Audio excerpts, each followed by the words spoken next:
देखिए रीजनिंग का थोड़ा सिलेबस को समझते हैं, क्या क्या पढ़ना है रीजनिंग में, कितना पढ़ना है, क्या क्या टॉपिक जो हैं वो व्यापम में काम आएंगे, सीजीपीएससी में कुछ एक्स्ट्रा टॉपिक्स है, वो टॉपिक्स क्या है, थोड़ा पाठ्यक्रम पर एक बार चर्चा करते हैं, थोड़ा सा एनालिसिस करते हैं सिलेबस का, रीजनिंग के सिलेबस का, रीजनिंग में क्या है कितना है।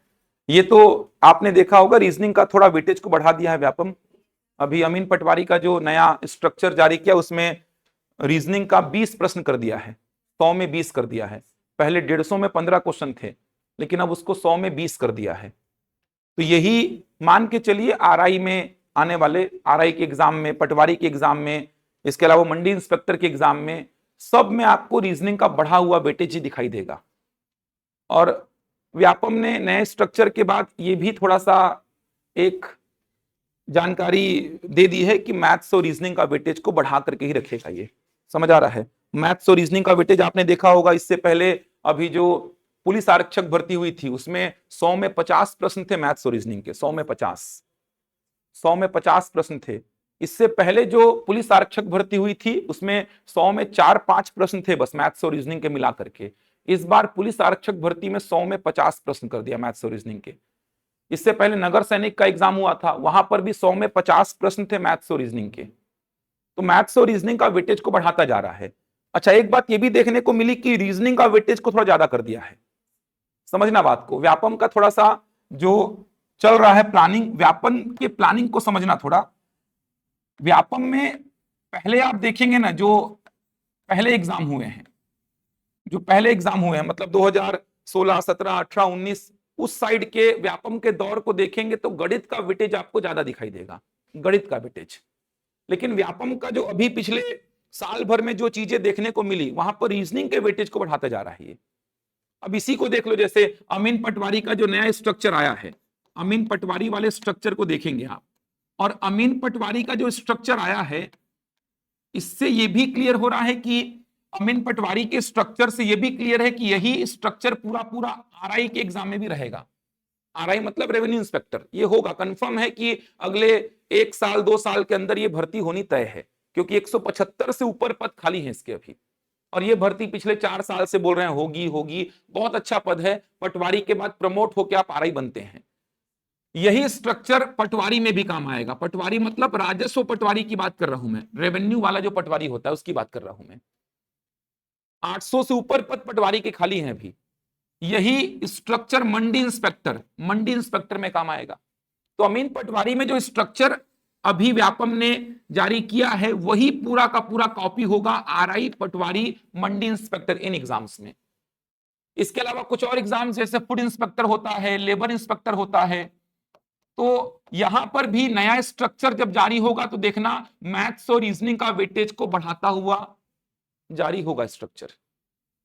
तो अमीन पटवारी वाला स्ट्रक्चर जो आपने देखा, पुराना वाला स्ट्रक्चर देखेंगे आप तो पुराने वाले स्ट्रक्चर में 150 प्रश्न आते थे, 150 प्रश्न 150 अंकों के, जिसमें मैथ्स के थे 30 प्रश्न और रीजनिंग के थे 15। मैथ्स के 30 थे और रीजनिंग के 15 थे। लेकिन अभी जो नया स्ट्रक्चर जारी हुआ है 100 प्रश्नों का, उन 100 प्रश्नों में आप देखेंगे तो मैथ्स के 20 हैं और रीजनिंग के भी कितने हैं, 20 हैं। 150 में 15 थे रीजनिंग के, लेकिन 100 में हो गए 20। मैथ्स का वेटेज पहले ज्यादा था, देख सकते हैं, रीजनिंग के तुलना में डबल था, लेकिन यहां पर मैथ्स का वेटेज रीजनिंग के बराबर हो गया है। अब समझ आ रहा है? यही स्ट्रक्चर सेम आएगा आरआई, पटवारी, मंडी इंस्पेक्टर में, तैयार रहेगा इसके लिए। इसके अलावा जैसे अभी जो पुलिस आरक्षक भर्ती हुई, पुलिस आरक्षक की जो भर्ती हुई है, पुलिस आरक्षक मतलब लिखित परीक्षा जो हुई है, 100 में 50 प्रश्न थे मैथ्स और रीजनिंग के, 100 में 50 थे मैथ्स और रीजनिंग के, जिसमें आप देखेंगे तो 30 प्रश्न रीजनिंग के थे, 30 प्रश्न रीजनिंग के और 20 प्रश्न मैथ्स के थे। 30 रीजनिंग के थे और 20 मैथ्स के, तो यहां पर भी रीजनिंग का वेटेज ज्यादा दिखाई दे रहा है। समझ आ रहा है?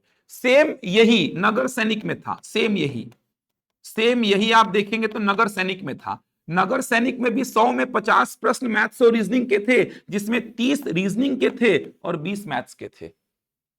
इसके अलावा सब इंस्पेक्टर का एग्जाम देखिए, सब इंस्पेक्टर का व्यापम नहीं जारी किया था, पिछले बार व्यापम ही लिया है सब इंस्पेक्टर का एग्जाम को। तो सब इंस्पेक्टर के प्री में देखेंगे, प्री में तो प्री में 100 प्रश्न बनते हैं जिसमें मैथ्स के 10 हैं और रीजनिंग के भी 10 हैं। तो प्री में बराबर वेटेज, सब इंस्पेक्टर के प्री में 100 प्रश्नों में 10 मैथ्स के और 10 रीजनिंग के, बराबर मैथ्स और रीजनिंग का। मेंस में जब जाएंगे ना, सब इंस्पेक्टर के मेंस में जब जाएंगे, मेंस में, तो मेंस में पेपर नंबर 3 जो होगा, पेपर 3, ये पूरा मैथ्स और रीजनिंग का पेपर है जिसमें 100 प्रश्न पूछे जाएंगे, जिसमें रीजनिंग के लगभग 75 से 80 प्रश्न, रीजनिंग के लगभग 75 से 80 और 20 से 25 प्रश्न मैथ्स के। तो यहां पर भी रीजनिंग का वेटेज ज्यादा हो गया। देखो 100 में 75 से 80 प्रश्न बोल रहा हूं रीजनिंग के और 20 से 25 प्रश्न मैथ्स के। तो जितने भी एग्जाम ये आपके सामने मैं लिखा हूं, अमीन पटवारी, केवल अमीन पटवारी मत समझिए इसको, अब आरआई, पटवारी, मंडी इंस्पेक्टर, इन सब में सेम स्ट्रक्चर रहने वाला है, क्योंकि जो अमीन पटवारी का स्ट्रक्चर पहले था वही सेम स्ट्रक्चर इन तीनों एग्जाम का भी था। तो अब जो नया स्ट्रक्चर अमीन पटवारी का आया है, ये तय है कि वही नया स्ट्रक्चर आगे चल के इन एग्जाम्स में देखने को मिलेगा। तो पिछले साल भर से व्यापम के एग्जाम्स का थोड़ा एनालिसिस आप करेंगे तो आपको समझ में आएगा कि रीजनिंग के वेटेज को बढ़ा रहा है, ये थोड़ा समझ आ रहा है, रीजनिंग के वेटेज को बढ़ाते जा रहा है। महिला पर्यवेक्षक का एग्जाम होता है, उसमें देख लीजिए लगभग 100 में 20 प्रश्न आते हैं रीजनिंग के, महिला पर्यवेक्षक 100 में 20 प्रश्न के आसपास रीजनिंग के आते हैं और 15 आते हैं गणित के। तो वहां पर भी रीजनिंग का वेटेज ज्यादा दिखाई दे रहा है। इन एग्जाम्स में पहले गणित का वेटेज ज्यादा था, लेकिन अब उसको बराबर कर दिया। देखिए तो बराबर दिख रहा है वेटेज, या तो रीजनिंग का ज्यादा दिख रहा है, मैथ्स का ज्यादा वेटेज। जितने एग्जाम्स आपके सामने लिखा हो, even labour inspector, food inspector भी देखना जारी करेगा तो यहां पर भी आपको दिखाई देगा या तो मैथ्स और रीजनिंग का बराबर वेटेज रखेगा या तो फिर वो रीजनिंग को ज्यादा ही कर देगा। समझ पा रहे हैं? इसके अलावा भी आबकारी आरक्षक का एग्जाम हुआ था, जानते होंगे, आबकारी आरक्षक का एग्जाम हुआ था। आबकारी आरक्षक के एग्जाम में 100 प्रश्न पूछा था जिसमें 7 मैथ्स के थे और 7 रीजनिंग के थे, बराबर वेटेज था। तो जहां पर गणित का वेटेज ज्यादा था ना, अब वहां पर भी गणित और रीजनिंग का वेटेज बराबर हो चुका है। तो व्यापम में अब ये मत सोचिए कि गणित ही पढ़ना है बस, व्यापम में गणित और रीजनिंग दोनों पढ़ना है, दोनों को बराबर महत्व देना है। रीजनिंग की क्लास लूंगा इसलिए रीजनिंग का महत्व बता रहा हूं आपको। व्यापम के एग्जाम में अब गणित और रीजनिंग का बराबर महत्व हो चुका है। अब ऐसा नहीं कि केवल गणित पढ़ेंगे तो काम चल जाएगा, रीजनिंग तो थोड़ा मोड़ा आता है, बराबर महत्व हो चुका है मैथ्स और रीजनिंग का। आप ये पिछले साल भर के जो एग्जाम्स हुए हैं, महिला पर्यवेक्षक 2023 में हुआ था, पेपर उठा के देखिए, 2022 में हुआ था, पेपर उठा के देखिए आप महिला पर्यवेक्षक का, 100 में से करीबन 15 से 20 के बीच में रीजनिंग के प्रश्न पूछे गए हैं, 18, 19, 20 ऐसे पूछे गए हैं और मैथ्स के 15 प्रश्न आए हैं। सब इंस्पेक्टर का देखिए पिछले बार का पेपर उठा के, प्री में बराबर वेटेज 10-10 प्रश्नों का, मेंस में पेपर 3 मैथ्स और रीजनिंग का 75 से 80 प्रश्न रीजनिंग के, मतलब मैथ्स तो नाम भर का है इसमें, 20 से 25 प्रश्न। तो थोड़ा सा ध्यान देंगे। शिक्षक भर्ती परीक्षा की बात करूंगा तो रीजनिंग उसमें नहीं है, केवल मैथ्स है उसमें, रीजनिंग नहीं है उसमें। शिक्षक भर्ती परीक्षा, चाहे सहायक शिक्षक की बात करिए, चाहे शिक्षक की वर्ग 3 की बात करिए, चाहे वर्ग 2 की, उसमें केवल गणित है, रीजनिंग नहीं है उसमें। बाकी व्यापम के जितने एग्जाम्स होते हैं इनमें लगभग देखा जाए तो बराबर वेटेज है, या तो रीजनिंग का ही वेटेज क्या हो गया है, ज्यादा हो गया है। ये व्यापम के एग्जाम्स हो गए। पीएससी के एग्जाम्स की बात करूं अगर मैं, थोड़ा समझना रीजनिंग के महत्व को समझना। सीजीपीएससी के एग्जाम की बात करूं अगर मैं, सीजीपीएससी का जो एग्जाम होता है इसकी बात करूं अगर मैं, तो सबसे पहले सीजीपीएससी का जो स्टेट सर्विस एग्जाम होता है, स्टेट सर्विस एग्जाम का मतलब राज्य सेवा परीक्षा, जो आप सुनते आए हैं सीजीपीएससी की सबसे बड़ी परीक्षा, राज्य की सबसे बड़ी परीक्षा, जो राज्य सेवा परीक्षा स्टेट सर्विस एग्जाम जो होता है, उसके प्री की बात करूं अगर मैं, प्रारंभिक चरण प्री का होता है, जानते हैं आप। प्री का जो पेपर 2 है, प्री का जो पेपर नंबर 2 है, सीसेट का जिसको बोलते हैं, सिविल सर्विसेज एप्टीट्यूड टेस्ट, इसमें 100 प्रश्न आते हैं। 100 में लगभग इसमें देखेंगे तो 30 से 35 मैथ्स के हैं और 30 से 35 आप देखेंगे तो रीजनिंग के हैं, बराबर वेटेज है। सीसेट जो होता है क्वालिफाइंग नेचर का पेपर है, केवल क्वालिफाई करना होता है आपको, तो इसमें मैथ्स का 30 से 35 प्रश्न और रीजनिंग का भी आता है 30 से 35 प्रश्न, तो बराबर वेटेज है लगभग मैथ्स और रीजनिंग का। मेंस का जो पेपर होता है, मेंस का, सीजीपीएससी मेंस का जो पेपर होता है, जो कि पूरा सब्जेक्टिव होता है, पेपर 4 का जो पार्ट 2 है, पेपर 4 का जो पार्ट 2 है, ये मैथ्स और रीजनिंग का पार्ट है, जहां से 50 नंबर का टोटल आता है प्रश्न।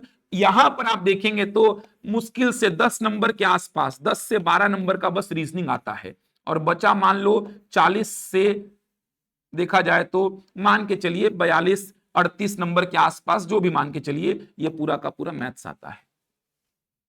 यहां पर मैथ्स का वेटेज ज्यादा है, 40 से 42 नंबर, 40 से 45 नंबर भी कभी कभी आ गया है मैथ्स। कारण क्या है, क्योंकि जब मेंस का देंगे ना पेपर 4 का पार्ट 2 मैथ्स और रीजनिंग का, तो यहां पर वो सब गणित पढ़ना पड़ता है आपको, जैसे बचपन में जो सीखे हैं, बचत खाता में ब्याज की गणना करो, सावधि जमा खाता, सुने हैं ना ये सब, आवर्ती जमा खाता, आयकर की गणना करो, माध्य माध्यिका बहुलक निकालो, बारंबारता सारणी आपको दिया रहेगा, उसका माध्य निकालो, माध्यिका निकालो, बहुलक निकालो, वैदिक मैथ्स। इसी वजह से, इन सब टॉपिक्स के होने की वजह से आप देखेंगे तो मेंस में मैथ्स और रीजनिंग में मैथ्स का वेटेज ज्यादा दिखाई देगा। सीजीपीएससी के जो वनडे एग्जाम्स होते हैं, वनडे एग्जाम्स की बात अगर मैं करूं तो वनडे एग्जाम्स जैसे अभी एडीआई का जो एग्जाम हुआ था, एडीआई का एग्जाम जो हुआ था, सहायक संचालक उद्योग और प्रबंधक जो हुआ था अभी अभी जिसका रिजल्ट आया है। इसके अलावा एसीएफ का एग्जाम जानते हैं क्या होता है, फॉरेस्ट सर्विस एग्जाम जिसको बोलते हैं, एसीएफ रेंजर 2020-21 में हुआ था जो। इसके अलावा एई का जो एग्जाम होता है, और भी एग्जाम्स होते हैं, इसको सीजीपीएससी के वनडे एग्जाम्स बोलते हैं अपन, क्योंकि इसमें मेंस नहीं होता, केवल आपका ऑब्जेक्टिव पेपर होगा, किसी में एक, किसी में दो पेपर होते हैं, उसके बाद सीधे इंटरव्यू होता है। यहां पर भी आप देखेंगे तो लगभग 50 प्रश्न, जनरल बात कर रहा हूं मैं, थोड़ा मोड़ा डिफरेंस आएगा, लगभग 50 प्रश्न सारे एग्जाम में मैथ्स और रीजनिंग के रहते हैं। इसमें रीजनिंग का वेटेज मैथ्स से ज्यादा रहेगा, इसमें भी रीजनिंग का वेटेज मैथ्स से ज्यादा रहता है। समझ आ रहा है, मैथ्स का अगर 20-22 प्रश्न है तो रीजनिंग का 28 से 30 प्रश्न दे रहा है। अभी आप देखो ना, एडीआई का एग्जाम हुआ, 150 में 65 प्रश्न आए थे मैथ्स और रीजनिंग के, 150 में 65 प्रश्न मैथ्स और रीजनिंग के आए थे। इससे पहले एडीआई जो हुआ था 2016 में, वहां 150 में 87 क्वेश्चंस आए थे मैथ्स और रीजनिंग के, 87। इसमें लगभग 50 प्रश्न रीजनिंग के थे, लगभग 50 रीजनिंग के थे। अभी जो 65 प्रश्न आए मैथ्स और रीजनिंग के, इसमें लगभग 35 से 40 प्रश्न रीजनिंग के थे। तो सीजीपीएससी के वनडे एग्जाम्स को भी देखेंगे तो उसमें मैथ्स और रीजनिंग में रीजनिंग का वेटेज थोड़ा सा ज्यादा दिखाई देगा। तो ओवरऑल ये निष्कर्ष निकल रहा है कि सीजीपीएससी और सीजी व्यापम के एग्जाम्स का स्ट्रक्चर अब आप देखेंगे तो आपको रीजनिंग को भी बराबर महत्व देके पढ़ना पड़ेगा, रीजनिंग पढ़ना ही पड़ेगा। व्यापम में बोला जाता था मैथ्स ज्यादा है रीजनिंग कम है, लेकिन अब बराबर हो गया, या तो रीजनिंग ज्यादा ही हो गया है, कम नहीं है रीजनिंग आपके लिए अब। सेंट्रल के एग्जाम देखेंगे तो बराबर वेटेज चलता है उसमें, सेंट्रल में कोई ऐसा भेदभाव नहीं है, मैथ्स और रीजनिंग को लेकर के बराबर वेटेज। एसएससी सीजीएल का पेपर दीजिए तो एसएससी सीजीएल के पेपर में आपको दिखेगा 100 में से, अगर टीयर 1 की बात करूं, प्रारंभिक चरण की बात करूं, 100 में 25 मैथ्स 25 रीजनिंग। अगर आप बैंकिंग का पेपर देखेंगे, जैसे एसबीआई के लिए जो होता है, पीओ का होता है, क्लर्क का होता है, आईबीपीएस का जो एग्जाम होता है, वहां पर 100 में 35 मैथ्स 35 रीजनिंग बराबर है। आरआरबी का जो होता है, क्षेत्रीय ग्रामीण बैंक का, अभी वैकेंसी आया हुआ है क्षेत्रीय ग्रामीण बैंक का, उसमें तो केवल मैथ्स और रीजनिंग ही रहता है प्रारंभिक चरण में, 80 प्रश्न जिसमें 40 मैथ्स के और 40 रीजनिंग के, ऐसा रहता है। तो सेंट्रल के एग्जाम में, रेलवे देखिए बराबर वेटेज है, रेलवे में 30 मैथ्स 30 रीजनिंग 100 में। तो सेंट्रल के एग्जाम देखेंगे, चाहे एसएससी का हो, चाहे रेलवे का हो, चाहे बैंकिंग का हो, तो सेंट्रल के एग्जाम में मैथ्स और रीजनिंग का वेटेज बराबर है, बराबर है, एकदम बराबर है। सीजीपीएससी में रीजनिंग कंपैरिजन में थोड़ा ज्यादा ही है, व्यापम में पहले मैथ्स ज्यादा हुआ करता था, लेकिन अब जितने नए स्ट्रक्चर को आप देखते जा रहे हैं उसमें या तो बराबर कर दिया है वेटेज को मैथ्स और रीजनिंग का, या तो रीजनिंग को ज्यादा कर रहा है। हो सकता है ये आर्ट्स बैकग्राउंड के जो बच्चे हैं, समझ आ रहा है, मतलब जो मैथ्स बैकग्राउंड के बच्चे नहीं हैं उनको फायदा दिलाने के लिए ऐसा किया जा रहा है कि संतुलित रहेगा, क्योंकि रीजनिंग जो है वो थोड़ा सा मैथ्स की तुलना में आसान है, ऐसा बोला जाता है। समझ आई बात यहां तक? तो ये रीजनिंग का महत्व समझा रहा था आप लोग को। चलिए, क्या क्या पढ़ना है रीजनिंग में उसको देखते हैं। कितना चैप्टर कवर करना है, व्यापम में कितना है, मैथ्स में कितना है, ध्यान से समझेंगे। ऑनलाइन वाले ध्यान से देखेंगे, रीजनिंग के कितने चैप्टर्स कवर करने हैं आपको। थोड़ा सा एक ओवरव्यू दूंगा मैं, किस चैप्टर में क्या पढ़ना है, क्योंकि रीजनिंग के चैप्टर्स है ना, वो सुने हुए लगते ही नहीं आपको। रीजनिंग के भी चैप्टर्स के नाम लिखूंगा, कुछ चैप्टर्स ऐसे लगेंगे आपको ये तो पहली बार सुन रहे हैं हम, उसके प्रश्न बताऊंगा कि प्रश्न ऐसे बनते हैं, तब आप बोलेंगे कि हाँ देखा देखा लग रहा है। चैप्टर का नाम लिखूंगा तो लगेगा ये तो पहली बार सुन रहे हैं। जैसे सादृश्यता में लिख दूंगा, मान लीजिए सादृश्यता, एनालॉजी, समझ आ रहा है? कुछ बच्चों को नया लगेगा ये होता क्या है, पहली बार सुन रहे इस चैप्टर का नाम। लेकिन प्रश्नों का जब पैटर्न दिखाऊंगा कि प्रश्न ऐसे ऐसे बनते हैं, तो आपको समझ में आ जाएगा कि हाँ सर ये देखा देखा लग रहा है। तो चैप्टर के साथ थोड़ा सा मैं डिस्क्राइब भी चीजों को करूंगा कि किस चैप्टर में किस प्रकार के प्रश्न आपको डील करने हैं। चलिए देखिए, ऑफलाइन आके बैठ सकते हैं सोमवार से शुक्रवार तक, सॉरी सोमवार से गुरुवार तक, सोमवार से गुरुवार तक रायपुर में रह के लूंगा इस क्लास को। तो जिनको ऑफलाइन आके बैठना है बैठ सकते हैं, हेड ऑफिस से क्लास चलती है ये सोमवार से गुरुवार तक। शुक्रवार शनिवार को यही क्लास रायपुर से नहीं होगी, बिलासपुर से होगी। तो शुक्रवार शनिवार को तो ऑनलाइन ही अटेंड करना पड़ेगा आपको, ध्यान रखिएगा। 11 से चालू होगी, आज थोड़ा लेट हो गया था बच्चों से बातचीत करने के चक्कर में। तो 11 से 12:30 चलेगी डेली रीजनिंग की क्लास, और शाम को 4 से 5:30 चलेगी गणित की क्लास। एकदम शुरुआत से चालू होगी चीजें। तो जिनको ऑफलाइन करना है तो सोमवार से गुरुवार आप रायपुर में हेड ऑफिस में आके कर सकते हैं क्लास को ऑफलाइन अटेंड, रायपुर के हेड ऑफिस में आके। और शुक्रवार शनिवार को आप बिलासपुर ब्रांच से कर सकते हैं अगर वहां के विद्यार्थी हैं तो। रविवार को क्लास जो होगी वो हेड ऑफिस में ही होगी रायपुर में। रविवार को रायपुर से ही क्लास होगी हेड ऑफिस से। रविवार की क्लास जो रहेगी ये ज्यामिति और क्षेत्रमिति की रहेगी, इसी संडे से चालू करूंगा, ज्यामिति और क्षेत्रमिति। रविवार की क्लास का टाइमिंग वही लगभग 10 से 1 तक चलेगा, लगभग 10 से 1 ये शेड्यूल रहेगा इस बैच का, जो बैच आज से चालू हुआ है ये रीजनिंग और मैथ्स का। तो जिनको जैसी सुविधा वैसा काम करिए, ऑनलाइन तो रहेगी क्लास, लाइव तो आपके एप्लीकेशन में चलेगी ही। बाकी आपको जैसी सुविधा लगे वैसा करिए। ये मैंने पूरा इसका शेड्यूल लिख दिया, इसी संडे से इसका सेक्शन चालू करूंगा मैं। शाम को मैथ्स का क्लास जब लूंगा तो बताऊंगा इसका अहमियत कितना बड़ा है सारे एग्जाम्स में, पीएससी में, व्यापम में, सेंट्रल में, इसका इंपॉर्टेंस आपको बताऊंगा।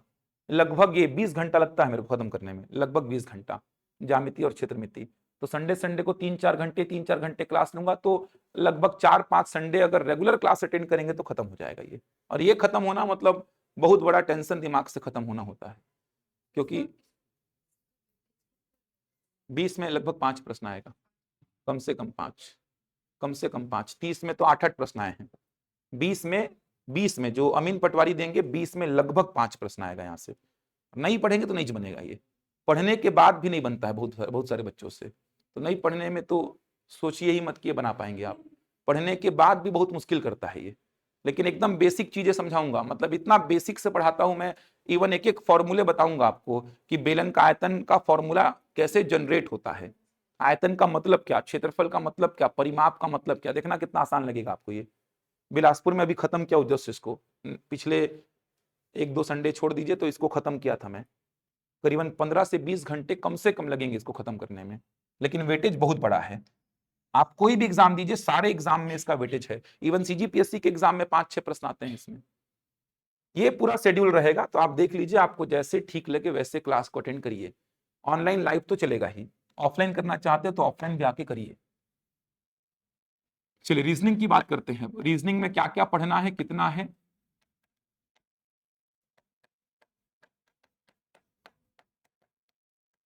इसी को सामान्य मानसिक योग्यता बोल देते हैं, जनरल मेंटल एबिलिटी।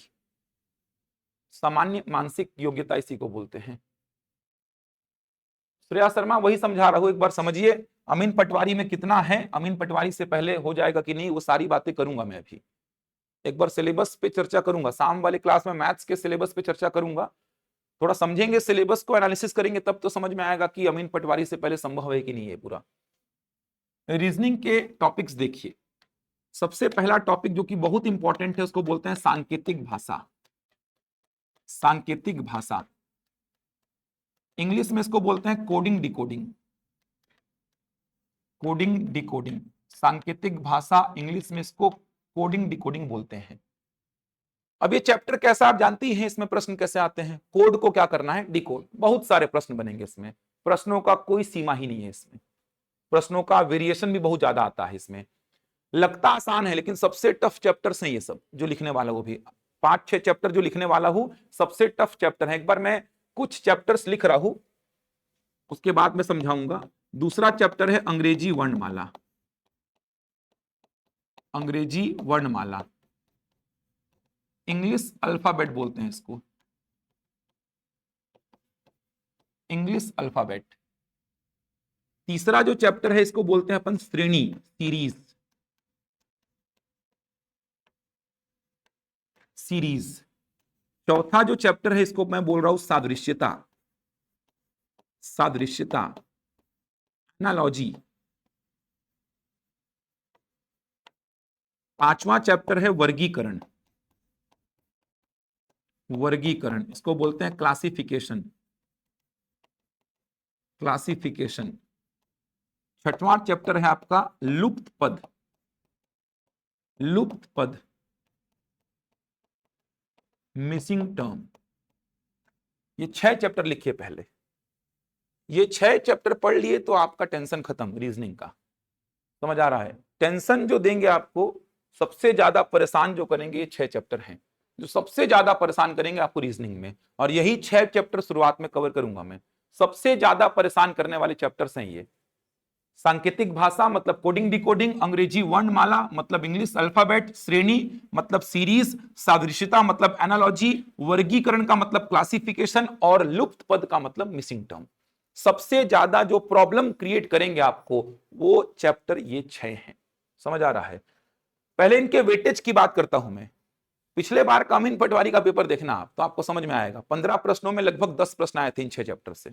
10 प्रश्न, लगभग 10 प्रश्न इन 6 चैप्टर से। और केवल अमीन पटवारी की बात नहीं कर रहा हूं मैं। आप 2022 का पटवारी का पेपर देखिए, 2019 का पटवारी का पेपर देखिए, आरआई का पेपर देखिए। मैक्सिमम पेपर व्यापम की उठा के देख लीजिए, 70-80% जो प्रश्न आएंगे वो इन्हीं चैप्टर से आते हैं। 70 से 80% प्रश्न आपको इन्हीं चैप्टर से मिलेंगे। समझ आ रहा है? सीरीज के प्रश्नों की संख्या देखना कितनी रहती है। श्रेणी जानते हैं सीरीज में प्रश्न कैसे बनते हैं? 2, 4, 6, 8, अगला पद क्या होगा? समझ आ रहा है? संख्याओं पर श्रेणी, अक्षरों पर श्रेणी। तो श्रेणी के प्रश्नों की संख्या तो भरपूर रहती है। आप 2022 का देखो पटवारी का पेपर, 15 में 2 प्रश्न आए थे श्रेणी के।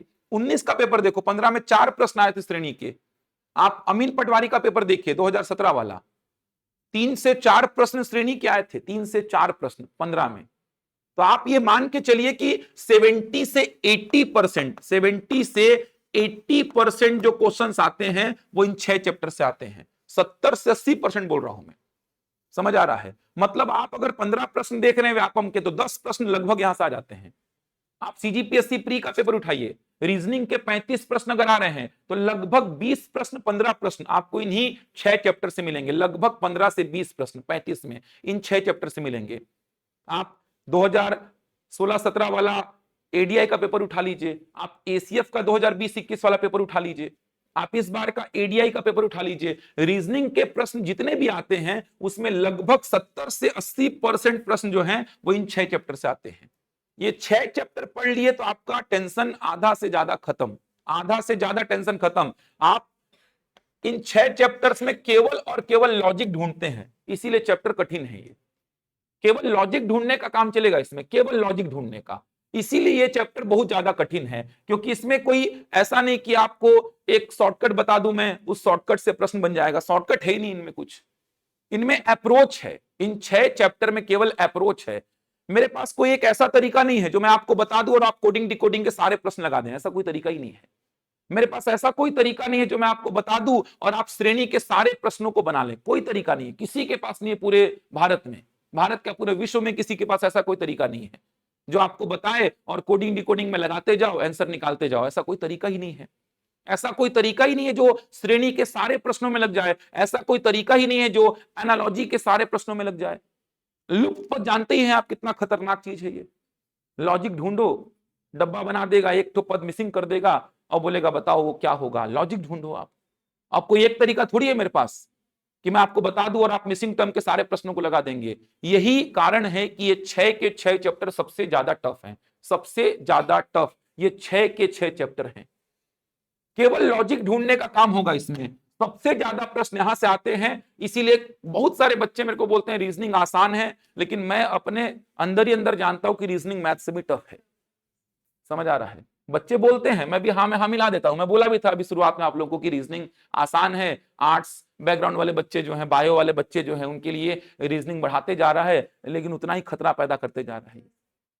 मैथ से ज्यादा टफ है रीजनिंग। क्यों टफ है? लॉजिक नहीं मिला तो खत्म क्वेश्चन, कुछ भी कर लो नहीं बनने वाला। लेकिन लाभ हानि पढ़े हो तो कुछ भी कर लेंगे तो क्वेश्चन तो बन ही जाएगा अपन से। प्रतिशत पढ़े हैं, कुछ भी करके प्रश्न को तो बना ही देंगे अपन। लेकिन यहां पे लॉजिक नहीं मिला तो कुछ भी कर लो, प्रश्न नहीं बनने वाला। अप्रोच पे काम करना पड़ेगा आपको। अप्रोच क्या होनी चाहिए, प्रश्न को स्टार्ट कैसे करें, वो मेन मुद्दा है रीजनिंग के इन 6 चैप्टर में। इन 6 चैप्टर में ये 6 खत्म हुए ना तो टेंशन खत्म हो जाएगा अपना। व्यापम के लिए तो टेंशन खत्म। मैं तो बोलता हूं कभी कभी बच्चों को ये 6 चैप्टर साथ में 2-3 चैप्टर और बताऊंगा, उनको पढ़ के चल दो, उससे बाहर आएगा ही नहीं, आएगा ही नहीं। 6 ये साथ में 3-4 चैप्टर और बताऊंगा, उनको पढ़ के जाओ, उससे बाहर व्यापम को भी पूछा ही नहीं है। पीएससी में थोड़ा सा ज्यादा पढ़ना पड़ेगा। तो ये 6 चैप्टर हर एग्जाम के लिए इंपॉर्टेंट है। इवन आप सेंट्रल के एग्जाम दीजिए, यही 6 चैप्टर पे पूरा रीजनिंग टिका हुआ है। लॉजिक ढूंढो चलेगा, उसके लिए अप्रोच समझना पड़ेगा आपको। ये नहीं कि सीधे मैं प्रश्न में आ जाऊं, बोलूं चलो बनाओ इसको।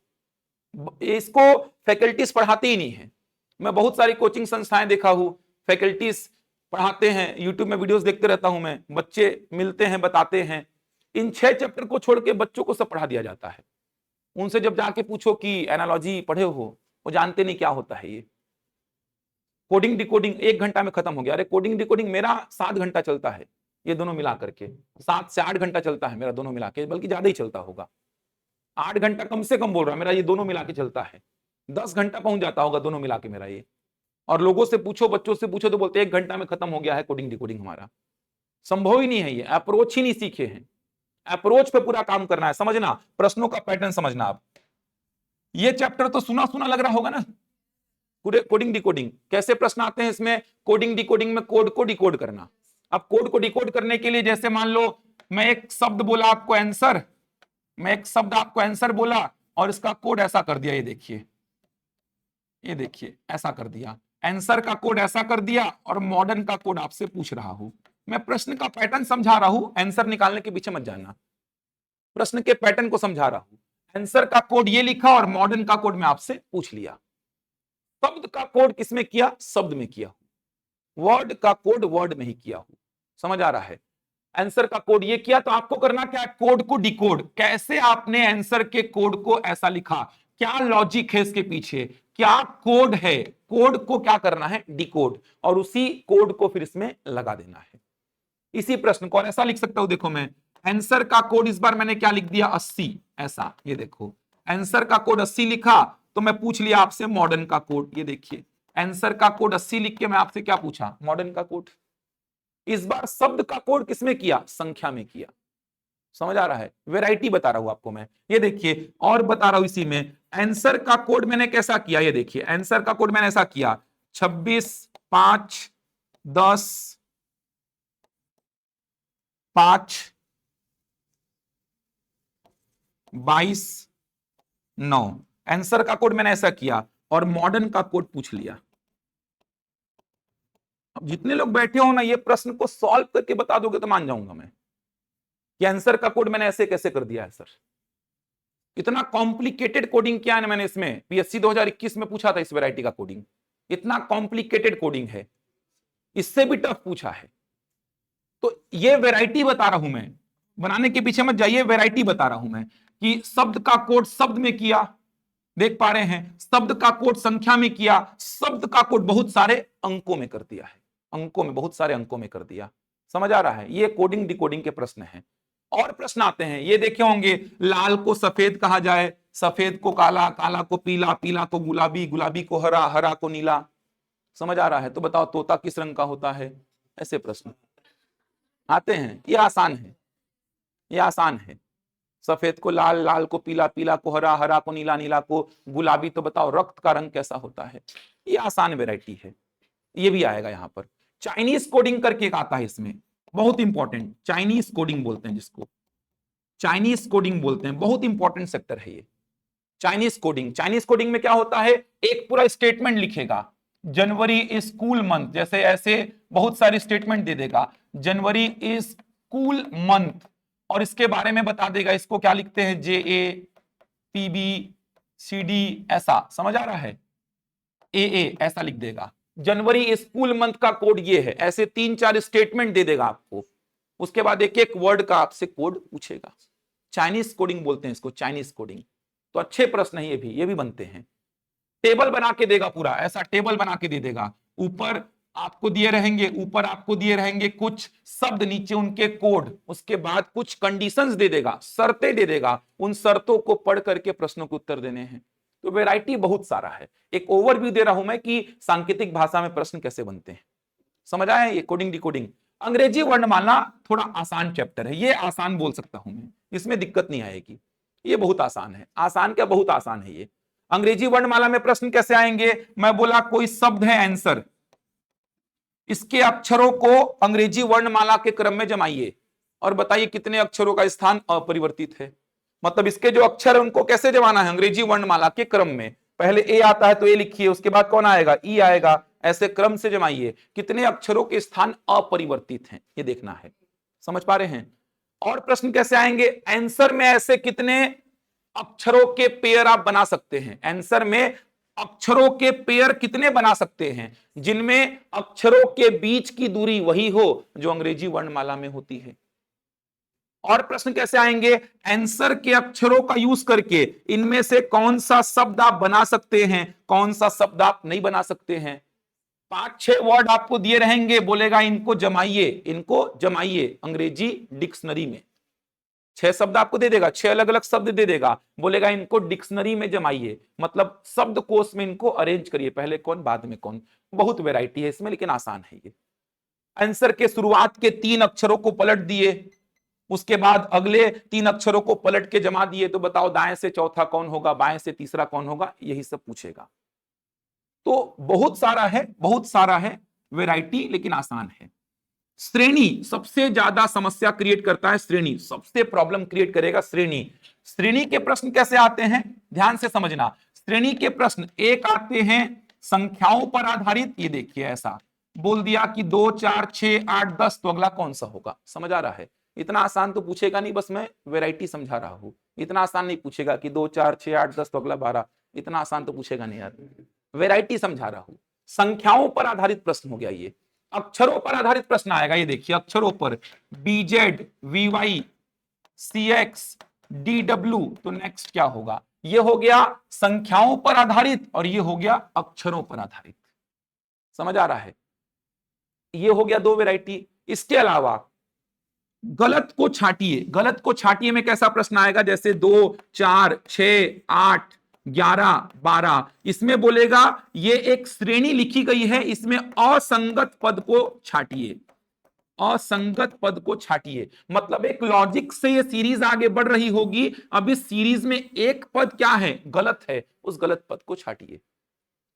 इसी प्रकार अक्षरों में बना देगा AZ BY CX DE, और मान लो यहां दे दिया EV, ऐसा दे दिया मान लो, बोलेगा इस श्रेणी में एक पद जो है वो क्या है, गलत, उस गलत पद को छाटिए। तो 4 वैरायटी के प्रश्न बनेंगे इसमें। सीरीज का अगला पद कौन सा होगा, बीच वाला पद भी पूछ सकता है, देखिए ऐसा पूछ लिया, बीच वाला पूछता है तो और थोड़ा सा दिक्कत आती है, बीच वाला पूछ लिया तो सीरीज का कोई एक पद मिस करके बोलेगा बताओ वो पद क्या होगा। सीरीज एक लॉजिक से आगे बढ़ रही है, बताओ अगला पद क्या होगा। उसी प्रकार ये अक्षरों पर बना सकता है, पूरा सीरीज दे देगा, बोलेगा एक पद इसमें गलत डाल दिया गया, गलत पद को छाटो। पूरा सीरीज दे देगा, बोलेगा एक पद इसमें गलत डाल दिया गया, गलत पद को छाटो। इतने प्रश्न बनेंगे।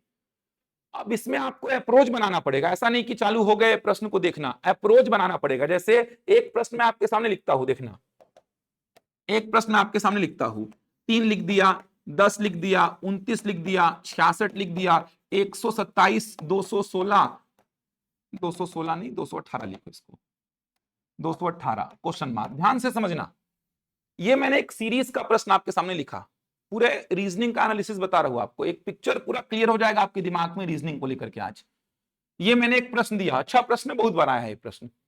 अब बुक में क्या किया है ना, बुक का तरीका समझना। बुक में क्या किया, बुक में बोला सर ये 1 का क्यूब प्लस 2 है, सर ये 2 का क्यूब प्लस 2 है, ये 3 का क्यूब प्लस 2 है, ये 4 का क्यूब प्लस 2 है, ये 5 का क्यूब प्लस 2 है, और ये 6 का क्यूब प्लस 2 है। तो अगला क्या होगा बोलो? 7 का क्यूब प्लस 2, 7 का क्यूब 343 प्लस 2 कितना? 345। ये आंसर हो गया।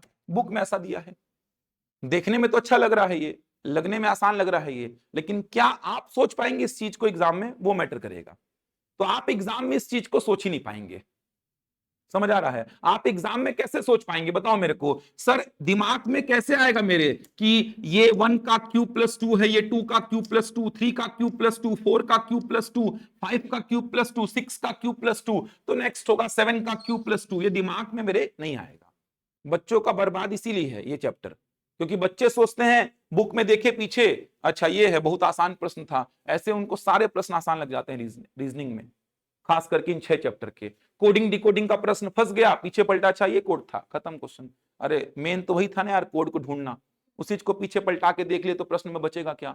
मेन तो यही था कि लॉजिक ढूंढना, इसी लॉजिक को पीछे पलटा के देख ले तो प्रश्न बचेगा क्या? मेन तो यही चीज है, लॉजिक को ढूंढो, कोड को डिकोड करो। इस चीज को आप पीछे पलटा पलटा के देख रहे हो तो फिर प्रश्न में कुछ बचेगा ही नहीं। तो ये तरीका ही गलत है पढ़ने का, इस तरीके से प्रश्न बनाना ही नहीं था। मैं पढ़ाऊंगा आगे चल के आपको, श्रेणी देखना, एक भी प्रश्न श्रेणी का नहीं छूटेगा। इस पूरे टॉपिक में ऐसा कॉन्फिडेंस आएगा कि आप सर कुछ भी प्रश्न दे दो बना लेंगे हम। मैं पढ़ाऊंगा, श्रेणी को देख करके अपन पहले पहचानेंगे कि वो श्रेणी जो है वो डिफरेंस का श्रेणी है या फिर मल्टीप्लीकेशन का श्रेणी है, पहचानेंगे पहले। श्रेणी को देख करके पढ़ाऊंगा कि पहले अपन पहचानेंगे अंतर वाला सीरीज है या गुणा वाला सीरीज है। पूरे सीरीज को देखेंगे, खास करके लास्ट के 2 पद को। सर 127 का डबल भी नहीं है ये, इसका मतलब ये श्रेणी बताऊंगा मैं, अंतर का श्रेणी है, ऐसे पहचानेंगे। बताऊंगा पहचानने का तरीका क्या होगा, तो अपन पहचानेंगे कि ये श्रेणी किसका है, अंतर का। अंतर अंतर खेलते जाओ, आंसर मिल जाएगा। कैसे अंतर अंतर खेलते जाओ? 3 और 10 का अंतर कितना? 7। 10 और 29 का अंतर कितना? 19। यहां कितना आएगा? 37। यहां कितना आएगा देखो? 61। यहां कितना आएगा देखो? 91। अब ये वाला मेरे को चाहिए, ये वाला मिला ना सर मेरे को, तो 218 में इसको जोड़ के आंसर बता दूंगा। बताऊंगा ना यार, जैसे 3 में 7 जोड़ के 10 आया, 10 में 19 जोड़ के 29, 29 में 37 जोड़ के 66, 66 में 61 जोड़ के 127, 127 में 91 जोड़ के 218, 218 में इसको जोड़ के आंसर बता दूंगा मैं। मतलब मेरे को ये चाहिए। अब इस पे पूरा दिमाग लगाने बैठ गया, ये मेरे लिए नया प्रश्न हो गया। सर कुछ समझ आ रहा है क्या? नहीं आ रहा है। फिर से डिफरेंस खेलो। डिफरेंस कितना? 12। डिफरेंस कितना? 18। डिफरेंस कितना? 24। डिफरेंस कितना? 30। ये वाला मिल जाए ना सर मेरे को, ये मिला ना तो ये बताऊंगा, और ये मिला तो ये बताऊंगा। अब इसमें दिमाग लगाओ, समझ आया ये वाला सीरीज? 12, 18, 24, 30, तो अगला क्या होगा? होगा 36। 6 बढ़ रहा है ना, तो क्या होगा? 36। ये 36 मिला तो ये क्या मिलेगा? 91 प्लस 36 मतलब कितना? 127। ये 127 मिला तो 218 में 127 जोड़ो, आंसर कितना? 345। ये तरीका होगा अपना। समय लेगा 1 मिनट 50 सेकंड, लेकिन आंसर निकालोगे आप। जितने भी बैच में मैंने श्रेणी पढ़ाया है, जितने भी बैच में मैंने पढ़ाया है, जितने भी बैच में मैंने श्रेणी को पढ़ाया है, श्रेणी से प्रश्न आ ही रहा है। समझ आ रहा है? और श्रेणी के प्रश्नों में अलग लेवल का कॉन्फिडेंस है उनके मन में, एक अलग लेवल का कॉन्फिडेंस उनके मन में श्रेणी को लेकर के है कि कुछ भी प्रश्न दे हम बना लेंगे सर। एनालॉजी का जो ऑनलाइन में आप बोल रहे हो कि प्रश्न कम आते हैं, एनालॉजी के प्रश्न आप देखेंगे तो व्यापम में थोड़े कम है, पीएससी में तो भर भर के हैं। एनालॉजी के प्रश्नों को अगर आप देखेंगे तो एनालॉजी के प्रश्न व्यापम में थोड़े से कंपैरिजन करोगे पीएससी के एग्जाम से, सेंट्रल के एग्जाम से, तो एनालॉजी के प्रश्न थोड़े व्यापम में कम मिलेंगे। पीएससी में तो 3-4 प्रश्न आते तय हैं इसके। आप पीएससी का एसीएफ देखो, एडीआई देखो, आप पीएससी का प्री का पेपर देखो, 3-4 प्रश्न आपको हर पेपर में दिख जाएंगे। आऊंगा उसमें बात करूंगा अभी। समझ आया क्या बोलना चाह रहा हूं मैं? समझ आया? ये श्रेणी की बात कर रहा था मैं। तो देखो श्रेणी बना, प्रश्न कैसे बना देख सकते हैं आप। बुक में ऐसा दिया है, लगने में आसान लग रहा है ये, लेकिन मैं बताता ही नहीं चलो इस लॉजिक को, तो फिर तो खत्म था, ये क्वेश्चन बनता ही नहीं आपसे। एग्जाम में कहां सोच पाओगे यार, ये तो फिर भी चलो सोच लेंगे सर, अपन बहुत पढ़ेंगे तो सोच लेंगे, और वाहियात लॉजिक्स लगते हैं। बनेंगे ही नहीं, डायरेक्ट वो लॉजिक नहीं आएंगे दिमाग में। ऐसे करके आप प्रश्न को बना लोगे, भले 1 मिनट लग जाए, और 1 मिनट तो लगभग हर प्रश्न के लिए रहेगा आपके पास। समझ पा रहे हैं? तो ऐसे तरीकों से पढ़ाऊंगा मैं। ये तो डिफरेंस का सीरीज था, ऐसे ही सीरीज किसका आएगा? मल्टीप्लीकेशन का। तो पढ़ेंगे। समझ आया श्रेणी में किस प्रकार के प्रश्न बनेंगे? तो मैंने बताया ये 4 प्रकार के प्रश्न बनेंगे, संख्याओं पर, अक्षरों पर, असंगत को छाटो संख्याओं में भी और अक्षरों में भी। अक्षरों पर भी आएगा, सीरीज का प्रश्न आता है। ये हो गया श्रेणी का काम खत्म। तो देख पा रहे यहां भी केवल क्या करना है? लॉजिक ढूंढना है। सादृश्यता, पीएससी में इसका वेटेज बड़ा है, व्यापम में थोड़ा कम है।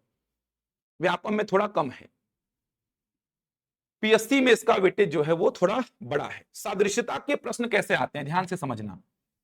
सादृश्यता को समझना। सादृश्यता का मतलब होता है एनालॉजी, समानता बोलते हैं इसको, समानता, सिमिलैरिटी। जैसे प्रश्न कैसा आता है?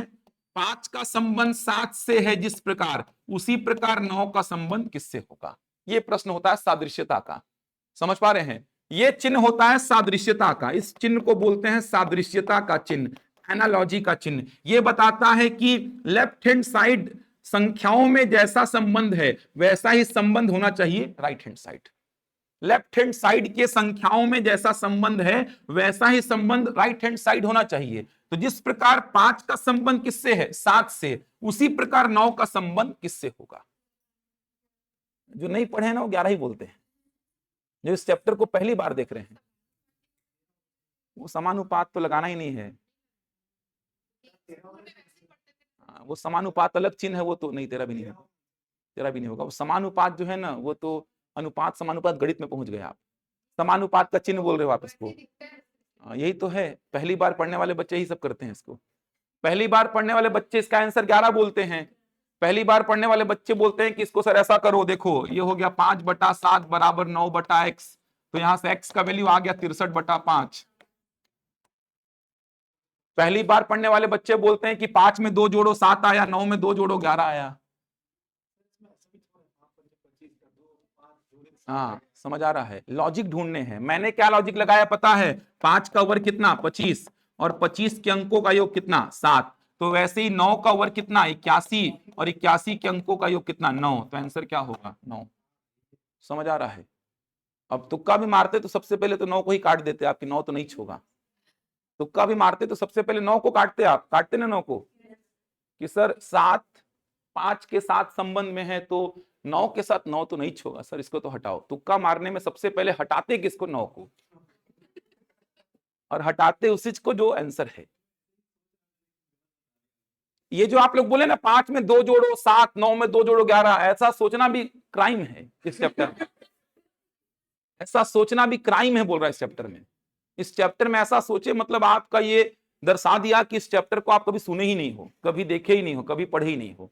इस चैप्टर में डायरेक्ट जोड़ के ये लाना, ये तो क्राइम है पूरा। ये समझ आ रहा है? आपने जुर्म कर दिया ऐसा सोच के भी इस चैप्टर में, कि 5 में 2 जोड़े तो 7 आया, तो 9 में 2 जोड़ेंगे तो 11। ऐसा करके तो आपने इस चैप्टर को खत्म ही कर दिया यार। सारे प्रश्न बन जाएंगे फिर तो यार, फिर तो सारे प्रश्न ही बनेंगे ना यार, क्योंकि इसमें कुछ ना कुछ जोड़ने पे तो ये आएगा ही। अरे जोड़ने पे नहीं आया तो घटाने पे आ जाएगा। फिर तो आपने इस चैप्टर को ही खत्म कर दिया कि सर इसमें ये जोड़ो ये आया, इसमें ये घटाओ ये आया, तो इसमें ये जोड़े तो ये आया, इसमें ये घटाए तो ये आया। फिर तो चैप्टर ही खत्म हो गया, फिर तो ये खत्म ही हो गया पूरा चैप्टर। समझाऊंगा, यही दिक्कत है इस चैप्टर में। ये अप्रोच समझना है। सर कैसे सोचेंगे हम? 5 का वर्ग 25, 25 के अंकों का योग 7, हम कैसे सोचें? वो तो आप सोच पा रहे हो सर।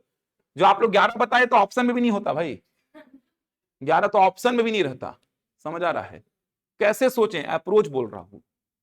अब यही प्रश्न ऐसा आ जाएगा, देखो यही प्रश्न आ जाएगा इसके साथ। जैसे बोल दिया कि एल और, मान लीजिए एग्जाम्पल के लिए एल और बी का संबंध ऐसा दे दिया, एल और बी का संबंध मान लो ओ और वाई से है, तो फिर एम और एन का संबंध किससे होगा? ये प्रश्न दे दिया। तो एनालॉजी के प्रश्न आते हैं देखो संख्याओं पर, संख्याओं का प्रश्न ये हो गया। अक्षरों पर, अक्षरों का प्रश्न ये हो गया। समझ आ रहा है? ये संख्याओं का प्रश्न हो गया, और ये कैसा हो गया? अक्षरों का। दो वैरायटी। एक और वैरायटी, एक और वैरायटी, एक और वैरायटी क्या? एक और वैरायटी शब्दों पर आता है प्रश्न। शब्दों पर कैसा आएगा? देखो शब्दों पर ऐसा आएगा, मध्य प्रदेश का संबंध है भोपाल से, मध्य प्रदेश का संबंध भोपाल से जिस प्रकार है, उसी प्रकार उत्तर प्रदेश का संबंध किससे होगा? समझ आ रहा है? मध्य प्रदेश का संबंध जिस प्रकार भोपाल से, उसी प्रकार उत्तर प्रदेश का संबंध किससे होगा? तो मध्य प्रदेश का संबंध भोपाल से कैसे है? मध्य प्रदेश की राजधानी है भोपाल, तो उत्तर प्रदेश की राजधानी क्या हो जाएगी? लखनऊ। समझ आ रहा है? जनरल नॉलेज पे बेस्ड हो गया पूरा ये। 3 वैरायटी ये हो गया इस चैप्टर में। एक और आता है जिसको बोलते हैं समूह सादृश्यता। समूह सादृश्यता सबसे टफ है ये पूरे रीजनिंग का, मेरे हिसाब से सबसे टफ चीज है ये। ग्रुप एनालॉजी बोलते हैं इसको, समूह सादृश्यता। ऐसा करेगा, देखो जैसे बोल दिया 4 5 41, ऐसा दे दिया 4 5 41, ऐसे एक ब्रैकेट में 3 संख्याएं दे दिया, ग्रुप में संख्याएं दे दिया, बोलेगा इन तीनों में एक लॉजिकल तरीके से एक संबंध बताइए। इन तीनों में एक संबंध बताना है आपको, 4 5 41, इन तीनों में एक संबंध बताइए, और वैसा ही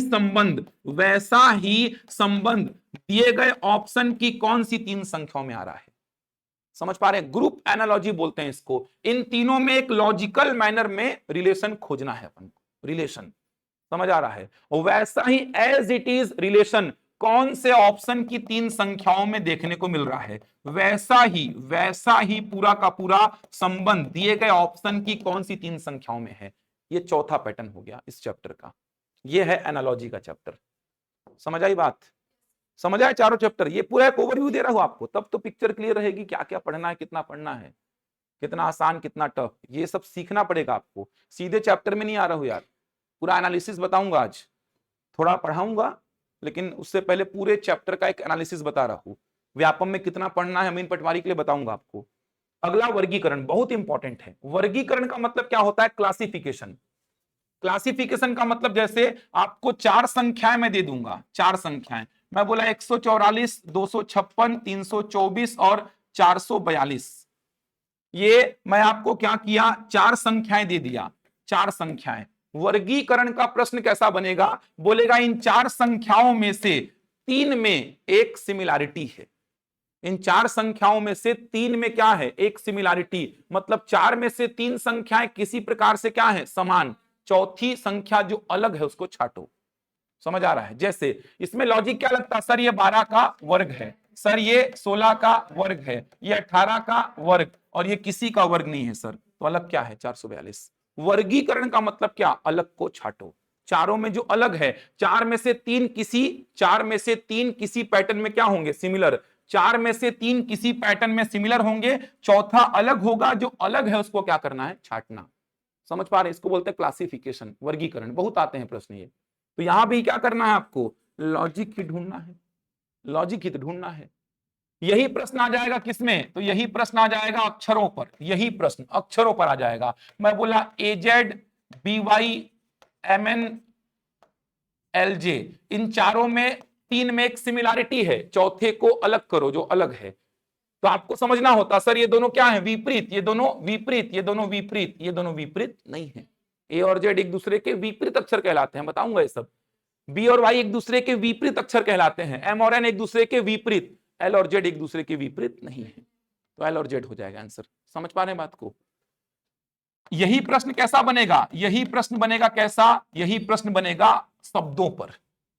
गाजर मूली टमाटर आलू ऐसा लिख देगा, जैसे लिख दिया गाजर मूली आलू टमाटर, बोलेगा इन चारों में से 3 में एक सिमिलैरिटी है, चौथा अलग है, अलग को पहचानो। कौन अलग है? टमाटर आलू? हाँ, वही आपको खोजना है। 3 में सिमिलैरिटी क्या है? 3 जमीन के अंदर और 1 जमीन के बाहर। समझ आ रहा है? ये सब खोजना है आपको, लॉजिक ढूंढने हैं आपको। आपको 4 ऐसा लिख देगा, 3 धातुएं होंगी और एक क्या होगा? मिश्र धातु। 4 शहरों के नाम लिख देगा जिसमें 3 क्या होंगी? राजधानियां, और एक नॉर्मल कोई शहर होगा। बहुत सारा पूरा जनरल नॉलेज का प्रश्न हो गया ये वर्गीकरण का चैप्टर है आपका। क्लियर हुआ यहां तक? पूरा लॉजिक ढूंढो पर चलेगा ये भी। ये खत्म हो गया आपका। लुप्त पद, ये तो जानते ही हैं क्या है। लुप्त पद में तो कोई सीमा ही नहीं है, प्रश्न कैसा बनाएगा। लुप्त पद में क्या है? ये देखो ऐसा बना देगा, ऐसा बना देगा। सबसे ज्यादा टफ बोलते हैं बच्चे इसको, ये सब दे देगा और ये पूछ लेगा, इसको बोलते हैं लुप्त पद। ऐसा एक सर्कल बनाएगा, ये देखो ऐसा कर देगा, ये सब दे देगा, ये पूछ लेगा। मिसिंग टर्म, और कैसा बनाएगा, बहुत सारा वैरायटी है, देखो ऐसा बना देगा, इस प्रकार से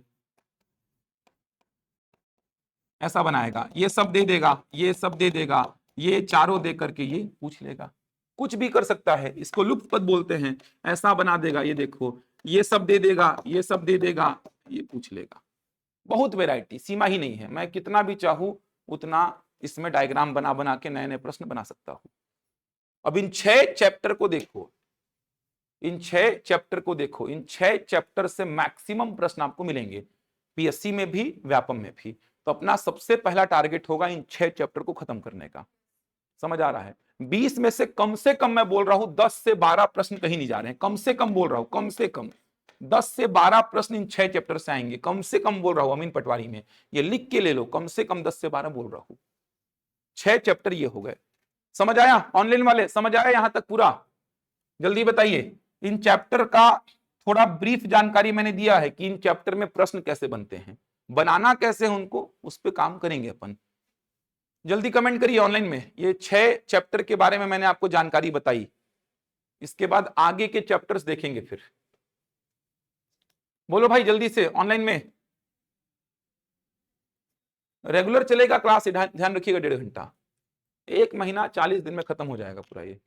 40 दिन मतलब कितना घंटा हो गया, 60 घंटा। व्यापम वाला सेक्शन तो महीना भर में ही खत्म हो जाएगा। व्यापम वाला सेक्शन पे पहले काम कराऊंगा आपको। चलो इसके आगे देखो और क्या क्या चैप्टर हैं जो कि इंपॉर्टेंट हैं।